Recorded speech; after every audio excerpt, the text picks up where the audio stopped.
हालेलुया। हामी हेर्छौँ भने यो मिश्रमा परमेश्वरले 10 वटा विपत्ति पठाउनु भयो अनि यो 10 वटा विपत्ति चाहिँ मिश्रहरूको लागि चाहिँ एकदमै कठोर थियो है। तर हामीले याद गर्नुपर्ने कुरो चाहिँ के छ भन्दाखेरि चाहिँ यो 10 वटा विपत्ति एउटै पनि विपत्ति इजरायलीहरूको निम्ति थिएन। हालेलुया। एउटै पनि विपत्ति इजरायलीहरूको निम्ति थिएन, त्यो सबै अन्य जाति मिश्रीहरूको लागि मात्रै थियो, इजिप्सियनहरूको लागि मात्रै थियो है। अनि यहाँ हामीले प्रस्थान 7 अध्याय हामीले पढेका छौँ अनि यो प्रस्थान 7 अध्यायमा पनि यही कुरो भनेका छन्। परमेश्वरले भन्नुहुन्छ म फिरौन राजाको हृदय कठोर पार्नेछु अनि अचम्म प्रकारले म तिनीहरूलाई मिश्रबाट छुटकारा दिनेछु। हालेलुया है। हामी विशेष गरी परमेश्वरले मिश्रमा 10 विपत्ति ल्याउनुको मुख्य कारण के थियो भन्दाखेरि चाहिँ म यो 3 वटा कारण बताउन चाहन्छु अनि यो 3 वटा कारण चाहिँ एकदमै मुख्य थियो। परमेश्वरले मिश्रमा फिरौनको मिश्रमा विपत्ति 10 विपत्ति ल्याउनुको कारण चाहिँ के छ भन्दाखेरि चाहिँ पहिलो चाहिँ थियो इजरायलीहरूलाई चाहिँ यो जनाउनु थियो कि तिनीहरूको पिता पुर्खाको परमेश्वर अझ पनि जीवित हुनुहुन्छ है। अनि उहाँ चाहिँ आदर महिमा अनि प्रशंसाको योग्य हुनुहुन्छ जसलाई उनीहरूले पुज्नुपर्छ है। अनि दोस्रो कारण चाहिँ के थियो भन्दाखेरि चाहिँ दोस्रो कारण चाहिँ मिश्रीहरूको देवी देवता भन्दा पनि परमेश्वर चाहिँ महान हुनुहुन्छ भनेर उहाँले जनाउन चाहेका थिए। हालेलुया है। अनि सबैभन्दा मुख्य कारण चाहिँ के थियो भन्दाखेरि चाहिँ कि परमेश्वरले 10 विपत्ति मिश्रमा ल्याउनु भयो अनि त्यो 10 विपत्ति मिश्रमा किन ल्याउनु भयो भन्दाखेरि चाहिँ सबैभन्दा मुख्य कारण चाहिँ उहाँको प्रजालाई मिश्रको दासत्वबाट छुटकारा दिनु थियो है। 400 वर्ष है इजरायलीहरू हिब्रूहरू मिश्रीको दासत्वमा परेका थिए अनि यो 400 वर्ष उनीहरूले यस्तो मुस्किलले उनीहरूले बिताए। पुर्खा लाखौँ उनीहरूको पिता पुर्खा जति पनि बाबा बुढाजु जति पनि उनीहरू धेरैवटा पुस्ता 400 पुस्ता 4 पुस्ता उनीहरूले त्यहाँ बिताएका छन्, मिश्रमा दासत्वमा बिताएका छन्। तर परमेश्वरले आज एक प्रस्थानमा पढे अनुसार 7 अध्याय पढे अनुसार चाहिँ परमेश्वरले एउटा उद्धारको काम, परमेश्वरले एउटा छुटकारा दिनेवाला पठाउनु भयो जसको नाम चाहिँ थियो मोसा। मेरो प्रिय यी दिनहरूमा आज हामी हेर्नु हो भने मेरो प्रिय हो यी दिनहरूमा हामी पनि एउटा मिश्रमा त्यो 10 विपत्तिहरू आएको जस्तै आज संसारमा यो कोभिड-19ले गर्दा हामी धेरै विपत्तिमा परेका छौँ। आज हाम्रो देश भारतवर्षलाई पनि हेर्छौँ भने धेरै हस्पिटलहरू फुल छ। 24 घण्टामा लाखौँ केसेसहरू आइरहेका छन्। एक दिनमा हजार धेरै हजारजना मानिसहरूले आफ्नो ज्यान गुमाइरहेका छन्। मानिसहरू तर्पिरहेका छन्। अक्सिजन नपाएर मानिसहरू हेर्नुहोस् त, अक्सिजन नपाएर मानिसहरू माछा पानीबाट निकालेर तर्केको जस्तै बाटोमा आफ्नो ज्यानहरू गुमाइरहेको छ। यो चाहिँ एउटा ठुलो पेन्डेमिक समय हो। त्यति मात्र नभएर हामी हेर्नु हो भने राजनीतिक पोलिटिकल तौरतिर पनि हामी एउटा भुइँचालो जस्तो आइरहेको छ। तर मेरो कुरो म तपाईँलाई भन्न चाहन्छु, संसारमा जुनै पनि विपत्ति किन नहोस् तर परमेश्वरको छोराछोरीलाई परमेश्वरले सुरक्षा दिनुहुन्छ। जस्तो समस्या किन नहोस्। तपाईँलाई थाहा छ मिश्र चाहिँ यस्तो देश थियो त्यति बेलाको समय चाहिँ मिश्र चाहिँ एकदमै सम्पन्नताले भरेको देश थियो। मिश्र देश त्यति बेलाको समयमा एकदमै पावरफुल देश थियो। सबै संसारको देशहरूभन्दा पनि मिश्र चाहिँ सबैभन्दा पावरफुल देश थियो। अनि हेर्नु हो भने मिश्रमा त्यहाँ मिश्रवासीहरूले चाहिँ धेरै विभिन्न देवी देवताहरूले मान्ने गर्दथे। जस्तै प्राकृतिक देवी देवता भन्छन्, नेचुरल गडहरू, जस्तै घाम देवता सूर्य देवता भन्छन्, जस्तै पानीको देवता जल देवता भन्छन्, जस्तै धन दौलत सम्पन्नताको देवताहरू। त्यति मात्र नभएर कतिजना उनीहरूले रुखपातलाई पुज्ने काम पनि गर्थे त्यति बेला मिश्रमा। है। अनि त्यति मात्र नभएर फर्टिलिटीको गडहरू पनि उनीहरूले पुज्ने गर्थे, अर्थात् काम वासनाको देवताहरू पनि उनीहरूले पुज्ने गर्थे मेरो प्रियहरू। अर्थात् मिस्रमा यस्ता विभिन्न मूर्ति पूजाहरू हुन्थे त्यति बेलाको समयमा। अनि त्यही बिचमा त्यही मिस्रमा है 400 वर्षसम्म परमेश्वरले चुन्नु भएको जाति पनि बास गर्थे, उनीहरू बसोबास गर्थे। आज हामी हेर्छौँ भने संसारलाई हामी फर्केर हेरौँ, संसार यस्तो प्रकारले समस्यामा परिस्थिति भएर हिँडिरहेको छ। मानिसहरू आफ्नै आफ्नै काम व्यस्तता भएर गइरहेको छ मेरो प्रियहरू हो। संसारमा हामी हेर्न विभिन्न पूजा आजा गर्नेहरू, विभिन्न धर्म आस्था राख्ने मानिसहरू छन्। उनीहरू आफ्ना आफ्नै कुरोमा उनीहरू परेर कतिको धनको लोभमा परेर गइरहेको छन्, कतिको आफ्नो मोज मस्तीमा उनीहरू परेर गइरहेको छन्, कति आफ्नो व्यस्ततामा भएर गइरहेको छन् मेरो प्रियहरू हो। अनि संसारलाई हामी हेर्नु हो भने संसार चाहिँ सदम र गमोरा जस्तो भएर गइरहेको छ। जब नोहा बाजेको समयमा हामी हेर्नु हो भने नोहा बाजेको समयमा जब परमेश्वरले माथिबाट संसार र मानिसहरूलाई हेर्नुभयो तब परमेश्वर चाहिँ अफसोस मान्नुभयो भनेर अनि भन्नुभयो, मैले सृष्टि गरेको मानिसहरू बनाएर म अफसोस गरेको छु। अब म यिनीहरूलाई के गर्नेछु? नष्ट गर्नेछु। संसार र संसारमा भएको सबै यावत थोकलाई म पानीद्वारा नष्ट गर्नेछु। तपाईँलाई थाहा छ त्यो संसारमा खालि अधर्मीहरू मात्रै थिएन नवाजेको समयमा। त्यो संसारमा एकजना धर्मी मानिस पनि थियो, एउटा धर्मी परिवार पनि थियो, जसलाई चाहिँ नोहा भनेर हामी चिन्छौँ। नोहा, उसको स्वास्नी, उसको 2-3 छोराहरू सेम, हाम, याफेत अनि उनीहरूको बुहारीहरू। यो परिवार चाहिँ परमेश्वरको डर मान्ने, परमेश्वरको भय मान्ने परिवार थियो मेरो प्रियहरू हो। सँगसँगै हामी यता हेर्नु हो भने विश्वमा हामी हेर्नु भने विश्वमा विभिन्न देवतालाई पुज्ने, फर्टिलिटीको देवताहरू पुज्ने,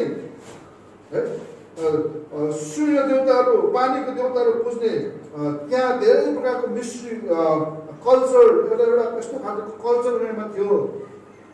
अनि त्यही जग्गामा त्यही विश्वमा परमेश्वरको जाति पनि थियो। हालेलुया। मैले अघि नै भनेअनुसार परमेश्वरले यो 10 विपत्ति पठाउनुको कारण चाहिँ के थियो भने चाहिँ पहिलो त के थियो भने चाहिँ परमेश्वरले आफ्नो जातिहरूलाई त्यो दासबाट निकाल्ने एउटा ठुलो प्लान परले भन्नुभयो। दोस्रो कारण चाहिँ के थियो भने 10 विपत्ति ल्याउनुको दोस्रो कारण चाहिँ के थियो भने चाहिँ यो जानोस् मेरो जातिहरूले, हिब्रूहरूले, इस्राएल यो जातको जानोस् कि उनीहरूको परमेश्वर, उनीहरूको पितापुर्खाको परमेश्वर अब्राहम इसाकको परमेश्वर चाहिँ मर्नु भएको छैन, जीवित हुनुहुन्छ है। अनि तेस्रो कारण चाहिँ के थियो 10 विपत्ति ल्याउने तेस्रो कारण चाहिँ के थियो परमेश्वरको भन्दाखेरि चाहिँ कि उनीहरूले मिस्र यो कुरो जानोस् कि उनीहरूको देवी देवता चाहिँ परमेश्वरको अगाडि केही पनि होइन। अनि तपाईँलाई थाहा छ जब परमेश्वरले पालै पिलो गरेर 10 विपत्ति ल्याए, त्यो 10 विपत्ति चाहिँ मिस्र र फिरौनको लागि अति नै असहनीय थियो हो। परमेश्वरले नील नदीलाई रगतमा परिवर्तन गर्नुभयो। अनि त्यहाँ भएको माछाहरू जति पनि जीवित प्राणीहरू जो नदीमा पाइने सबै कुरो मरिए भनेको छ। परमेश्वरले मिश्रमा भेगुताहरू पठाउनु भयो, परमेश्वरले मिश्रमा सल्लाहहरू पठाउनु भयो, परमेश्वरले मिश्रमा घोषणाहरू पठाउनु भयो, परमेश्वरले मिश्रमा मिश्र जातिको जति पनि पशुहरू त्यो सबै कुरो मार्नु भयो मेरो प्रियहरू। तर एउटा कुरो म तपाईँलाई भन्न चाहन्छु, कुनै पनि 10 कुनै पनि विपत्ति परमेश्वरको जनलाई छुएन, उनीहरूको सम्पत्तिलाई पनि छुएन।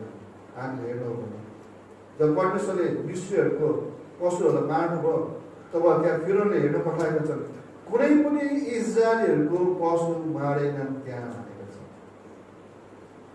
किनभने परमेश्वरले आफ्नो जातिको रक्षा गर्नुहुन्छ।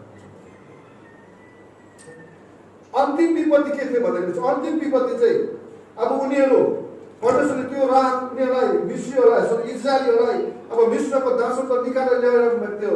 अनि अन्तिम रात चाहिँ के थियो भने चाहिँ अन्तिम विपत्तिमा चाहिँ के थियो भने चाहिँ मिस्रीहरूको जति पनि जेठो छ, प्रथम छ, चाहे मानिसको किन होस्, चाहे पशुको जो पहिलो जन्मेको किन होस्, उनीहरूलाई परमेश्वरले के गर्नुभयो? मार्नुभयो। तर एउटा थाहा छ, त्यो हुनुभन्दा अगाडि परमेश्वरले के भन्नुभएको थियो? इजरायलीलाई मूसालाई भन्नुभयो, तिमीले एउटा मेमना लिनु, अनि त्यो मेमनाको रगत चाहिँ तिमीले आफ्नो दैलोको दलानमा लगाउनु, अनि त्यो मेमनाको मासु चाहिँ तिमीले के गर्नु भनेको छ? पानीमा उमालेर राख्नु, पिठो मुसेर राख्नु, जुत्ता लगाउनु है। अनि तिमीहरू अब कहीँ कोही हतारमा कोही बाहिर जान आँटेको जस्तै तयारी भएर बस्नु त्यो रात चाहिँ। अनि परमेश्वरले के गर्नुभयो? त्यो रात, त्यो अन्तिम विपत्तिको रात परमेश्वरले एउटा स्वर्गदूतलाई खटाउनु भयो। अनि हामी हेर्छौँ भने त्यो स्वर्गदूत चाहिँ मृत्युको दूत थियो। मिश्रमा भएका जति पनि पहिलो जन्मेको मान्छेको पुत्र किन नहोस्, पशु किन नहोस्, सबै त्यो दूतले, मृत्युको दूतले त्यो सबै मर्नु पर्यो। तर तपाईँलाई थाहा छ, जुन घरमा त्यो मेमनाको रगत लगाएको थियो, जुन दैलोको दलनमा लगाएको थियो, उनीहरूमध्ये बाँचेको छ। म तपाईँलाई भन्न चाहन्छु, आज यस समयहरूमा हामी धेरै इसाईहरू हामी अत्तालिरहेको होला, हताश भइरहेको होला, हामी क्रिस्चियनहरू हताश भइरहेको होला। के गर्नुपर्ने? मेरो घरमा कोरोना भाइरस आयो भने, मेरो परिवार कसैलाई कोरोना भाइरस लाग्यो भने म कहाँ जाउँ, के गर्नु? अहिलेको समयहरूमा त मेरो प्रिय हस्पिटल जानु हुँदैन भनेर भन्छन् कतिजनाले होइन। हस्पिटल गयो कि राम्रै मान्छे पनि मरेर डेड बडी मात्रै निकालिदिन्छ। डेड बडी मात्रै होइन मेरो प्रियहरू हो, तपाईँले मेरो भित्र भएको सबै कल पूर्जा निकालेर राखिदिन्छ है। डरलाग्दो समय छ। अब यो समयहरू के गर्नुपर्ने? यो समय चाहिँ मेरो प्रियहरू हामी एउटै कुरोले मात्रै हामी बाँच्न सक्छौँ, त्यो चाहिँ यीशु ख्रीष्टको रगत। निष्ठा भनेको मतलब पनि के थियो? अब उनीहरूले निस्केर आउने चाह, त्यो दासोबाट निस्केर आउने चाह। अनि निष्ठाचारमा अहिले पनि यहुदीहरूले निर्दोष मेमना चुनेर राखेको हुन्छ, अनि उनीहरूको रगत उनीहरूले आफ्नो दैलोमा लगाउँछ।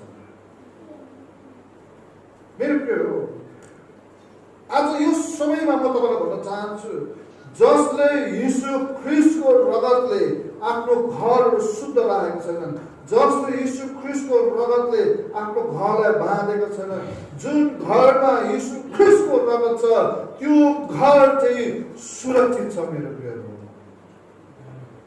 जस्तै महामारी पेन्डेमिक समय किन नहोस्, प्लेग किन नहोस्, मेरो प्रियहरू, त्यो घर चाहिँ सुरक्षित छ। हालेलुया। किनभने परमेश्वर चाहनुहुन्छ यो दासत्वको जीवनबाट चाहिँ हामी स्वतन्त्र भएको उहाँले चाहनुहुन्छ। 400 वर्ष इजरायल र मिश्रको दासत्वमा परे, अब उनीहरू त्यो मिश्रबाट निस्किन लागिरहेको छ। मेरो प्रियहरू, तपाईँलाई थाहा छ यी दिनहरू चाहिँ अन्तको दिनहरू हो। अनि यो दिनहरू चाहिँ परमेश्वरले हामीलाई सधैँ पनि यो दुःखमा संसारमा राख्न चाहनुहुन्छ, यो दुःख र कष्ट र पीडामा परमेश्वर राख्न चाहनुहुन्छ। यीशु ख्रीष्ट दोस्रो चोटि हाम्रो लागि आएर यीशु ख्रीष्ट दोस्रो चोटि हामीलाई लिन आएर भएको छ। उहाँ चाहिँ बादलमा आएर भएको छ।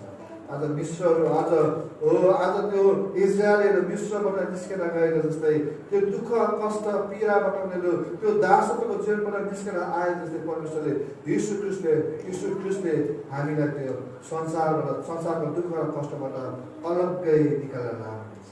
हालेलुया। तर जुन घरमा यीशु ख्रीष्टको रगत लागेको हुन्छ त्यो घर चाहिँ सुरक्षित रहन्छ।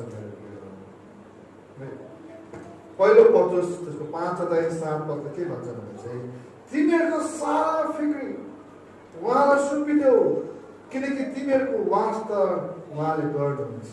हालेलुया। मेरो प्रियहरू, हामी इसाईहरू, म तपाईँलाई भन्न चाहन्छु, हामी इसाईहरू फिक्री मान्नु पर्दैन, किनभने हाम्रो वास्ता गर्ने चाहिँ परमेश्वर हुनुहुन्छ। हाम्रो वास्ता गर्ने परमेश्वर हुनुहुन्छ। यशाया 41:10 के भन्दछ भने नडरा, किनकि म दोषित छु, निरुत्साहित नहौ, किनकि म तेरा परमेश्वर हुँ। म तँलाई बलियो पार्नेछु, म तँलाई सहायता गर्नेछु, म मेरा धार्मिकताको दाहिने हातले तँलाई सम्हाल्नेछु। हालेलुया। भजन 23:4ले भनिन्छ, भजन दाउदले भन्दछ, घोर अन्धकारमा मैले हिँड्नु परे तापनि म कुनै खतरादेखि डराउने छैन, किनकि तपाईँ मेरो साथमा हुनुहुन्छ र किनकि तपाईँको लट्ठी र तपाईँको लौरोले तिमीले मलाई सान्त्वना दिनेछ। फिलिपीको मण्डलीलाई फिलिपीको पत्रमा पावलले के भन्छ भने फिलिपी 4:13-19 के भन्छ भने जसले मलाई शक्ति दिनुहुन्छ उहाँ भने म सबै कुरा गर्न सक्छु। शक्ति दिनेवाला परमेश्वर हुनुहुन्छ, मेरो बलियो गढ परमेश्वर हुनुहुन्छ, मेरो बलियो चट्टान परमेश्वर हुनुहुन्छ, जुन परमेश्वरले इस्राएललाई सुरक्षा दिनुहुन्छ, जुन परमेश्वरले मिस्रमा दश र विपत्ति आउँदाखेरि पनि परमेश्वरले इस्राएललाई सुरक्षा दिनुभयो, त्यही परमेश्वरले आज हामीलाई सुरक्षा र उहाँले हामीलाई सुरक्षा दिनुहुन्छ। त्यही परमेश्वरले हामीलाई जुनाउनुहुन्छ। दाउदले यसै पनि भन्छ, म परमेश्वरमा शरण लिन्छु, उहाँ मेरो के हुनुहुन्छ, बलियो गढ हुनुहुन्छ। अघि हामी 46 पद पढ्दै थियौँ, भजन हामी 46 पद पढ्दै थियौँ, त्यहाँ दाउदले भने अनुसार परमेश्वर मेरो शरण स्थान हुन्छ, जसले मलाई साथ गर्नुहुन्छ। आज मेरो प्रियहरू, तपाईँलाई भन्न चाहन्छु, यो वचनबाट म उच्चार दिन चाहन्छु, डरलाग्दो विपत्ति किन्नुहोस्, परमेश्वर तपाईँसँग हुनुहुन्छ, समस्या किन्नुहोस्, बिमारी किन्नुहोस्, व्यवस्थाले भन्नुहुन्छ म तिमीहरूलाई त्यो व्यवस्था परमेश्वरले भन्नुहुन्छ, म तिमीहरूलाई त्यो रोगहरू, विपत्तिहरू, त्यो बिमारीहरू ल्याउने छुइनँ जो मैले विश्वमा ल्याएको थिएँ, किनभने म तिमीहरूको चाहिँ निको पार्नेवाला परमेश्वर हुनुहुन्छ। यदि तिमीले मेरो वचनलाई पालन गर्यो भने, यदि तिमीले मेरो व्यवस्थालाई पालन गर्यो भने म तिमीलाई छुटकारा दिन्छु। साँच्चै पहिलो पत्रुसमा के भन्छ, 4:14 यदि कृष्ण नाममा तिमीहरू आनन्दित भयो भने म तिमीहरूलाई धन्यको हौ, तिमीहरूका धन्यको, किनभने महिमाको आत्मा र परमेश्वरको आत्मा तिमीहरूमाथि रहनुहुन्छ। हालेलुया, हालेलुया। आज यीशु ख्रीष्ट स्वर्गरोहण हुनुभयो, आज हामीसँग यीशु ख्रीष्ट हुनुहुन्न, आज हामीसँग परमेश्वर हुनुहुन्न, उहाँले हामीलाई हेरिरहनु भएको छ। तर आज तपाईँ मेरो बिचमा पवित्र आत्मा हुनुहुन्छ, अनि त्यो पवित्र आत्माले तपाईँले मलाई यो सबै सतवा, यो सबै रोग र बिमारीमाथि ओभरकम गर्ने, यसलाई च्यालेन्ज दिने, यसलाई सङ्घर्ष, यसलाई लिने, योमाथि विजय प्राप्त गर्ने शक्तिसँग परमेश्वरले हिब्रू 13:6 के भन्छ भने यसै कारण निर्धक्क भएर हामी जान भन्दछौँ, प्रभु मेरो सहायक हुनुहुन्छ, म डराउने छैन, मानिसले मलाई के गर्न सक्छ। मेरो प्रिय, आज म तपाईँलाई भन्न चाहन्छु, परमेश्वर महान हुनुहुन्छ, परमेश्वर महान हुनुहुन्छ। संसारमा जस्तै सङ्घर्ष किन होस्, तर उहाँले आफ्नो लोकलाई सुरक्षासँग राख्नुहुन्छ। यिर्मियामा भनेअनुसार परमेश्वरले आफ्नो जनहरूलाई चाहिँ एउटा माओले आफ्नो चल्लाहरूलाई आफ्नो पकेटा भने संरक्षण दिएको जस्तै उहाँले हामीलाई सुरक्षासँग राख्नुहुन्छ। हालेलुया, हालेलुया। जो परमेश्वरको साथमा छ, जो परमेश्वरको वचनमा पालन गर्छ, जो परमेश्वरको जन छ, तपाईँ अनि म, चाहे हामी इन्डियामा बसौँ, चाहे हामी भुटानमा बसौँ, चाहे हामी जुनै जग्गामा किन नबसौँ, तर मेरो भित्र परमेश्वर छ, म परमेश्वरको छोराछोरी हो भने उहाँले मलाई सहयोग दिनुहुन्छ, उहाँले मलाई संरक्षण दिनुहुन्छ। जस्तै कोरोना जस्तै आज हामी सुन्दै थियो, कोरोना पहिलाको जस्तो छैन, यसमा 4वटा भेराइटिजहरू छ कोरोना, अनि यो 4वटा भेराइटिजहरू विभिन्न भेराइटिजबाट आएको छ है। अनि यो 4वटा भेराइटिज के छ भने मान्छेले जब जसलाई कोरोना लाग्छ उनीहरूले अहिले समय नै पाउँदैन। अहिले बिहान मलाई लाग्यो भने भरे म बित्न सक्छु, कुनै समय दिँदैन अहिले कोरोना, यस्तो डेन्जर भएर आएको छ। यसरी मेरो प्रब्लम चाहन्छु, यो समय चाहिँ अझै हामी प्रभुको उपस्थितिमा रहनु समय, यो समयहरू चाहिँ अझै हामी परमेश्वरको छेउमा बस्ने समय हो, यो समयहरू चाहिँ अझै हामी परमेश्वरको सङ्गतिमा बस्नुपर्ने समय हो। अनि त्यो गढ र त्यो चट्टान र सरलस्थान चाहिँ हाम्रो परमेश्वरले हुनुहुन्छ। आउनुहोस् हामी आफ्नो आँखामा बन्द गर्नुहोस्, प्रभु तपाईँलाई पाइनुहोस्। आज त्यो दश र विपत्तिहरू तपाईँले मिश्रमा ल्याउनु भयो, तर कुनै पनि विपत्ति इजरायलहरूमाथि परेन, किनभने आज इजरायलका परमेश्वर सायद शरण। धन्यवाद तपाईँको वचन यीशु ख्रीष्टको नाम।